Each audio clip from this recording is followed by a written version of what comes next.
Hello అండి, నమస్తే. This is Divya. Welcome back to my channel మన ఇంటి ముచ్చట్లు బ్లాగ్స్. ఈరోజు మన ఛానల్లో అయితే ఒక మంచి రెసిపీ షేర్ చేసుకున్నాను, తప్పకుండా చూసేయండి.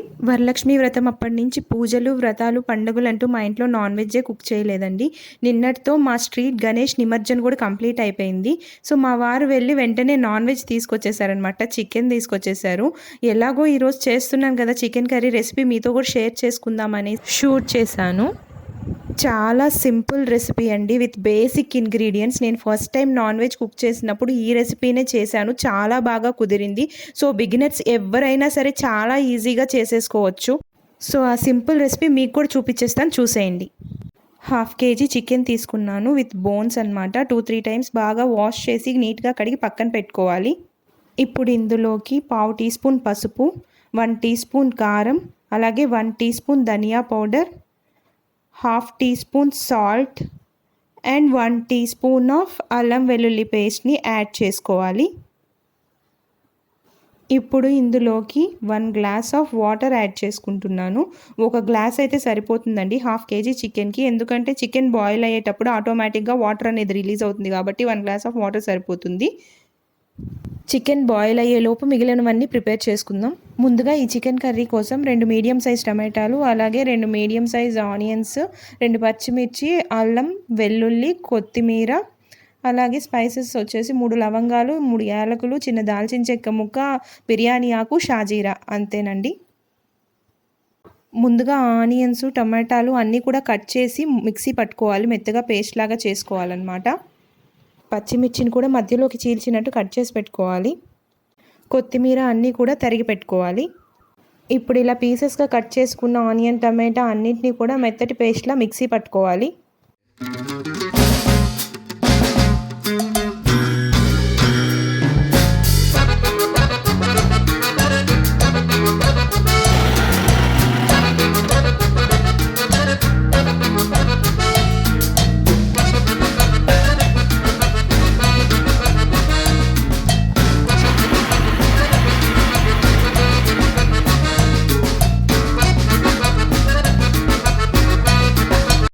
ఇప్పుడు స్టవ్ పైన కడాయి పెట్టుకొని అందులో 4 టేబుల్ స్పూన్స్ ఆయిల్ యాడ్ చేసుకోవాలి. అలాగే ఇందాక చూపించిన బిర్యానీ స్పైసెస్ అన్నీ కూడా యాడ్ చేసుకోవాలి. తర్వాత పచ్చిమిర్చి, అలాగే గ్రైండ్ చేసి పెట్టుకున్న ఆనియన్ పేస్ట్ కూడా యాడ్ చేసుకొని బాగా మగ్గేదాకా మూత పెట్టుకొని మగ్గించుకోవాలి. ఆనియన్ బాగా ఫ్రై అయిన తర్వాత 1/2 టేబుల్ స్పూన్ అల్లం వెల్లుల్లి పేస్ట్ యాడ్ చేసుకొని ఆయిల్ సపరేట్ అయ్యే వరకు మగ్గించుకోవాలి.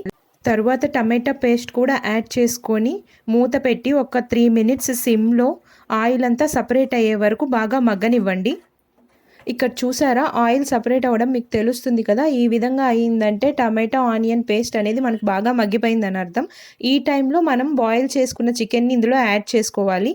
చూసారా, చికెన్ కూడా కుక్ అయిపోయింది. ఒక స్పూన్ తీసుకొని ఇలా మధ్యలో కంటే అట్లా విరిగిపోవాలన్నమాట.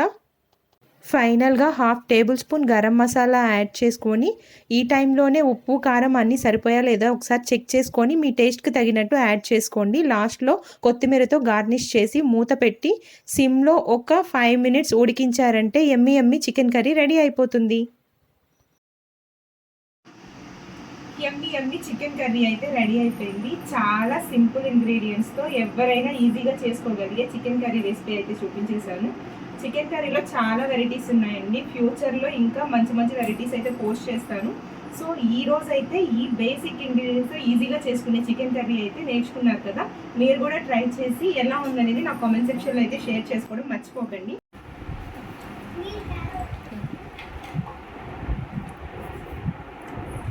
ఇవ్వండి, ఎలా ఉంది? బాగుంది, టేస్ట్ అంతా బాగుంది. చికెన్ పీస్ కూడా బాగా కుక్ అయింది, టేస్టీగా ఉంది. Thank you. మొత్తానికి నా చికెన్ కర్రీ అయితే మంచి మార్కులే కొట్టేసిందండి. అలాగే ఈ వీడియో కనుక మీకు నచ్చినట్లయితే లైక్ చేయండి, షేర్ చేయండి. ఇలాంటి ఇంకా ఎన్నో మంచి రెసిపీస్ కోసం నా ఛానల్ని సబ్స్క్రైబ్ చేసుకోండి. Thank you for watching this video. Bye.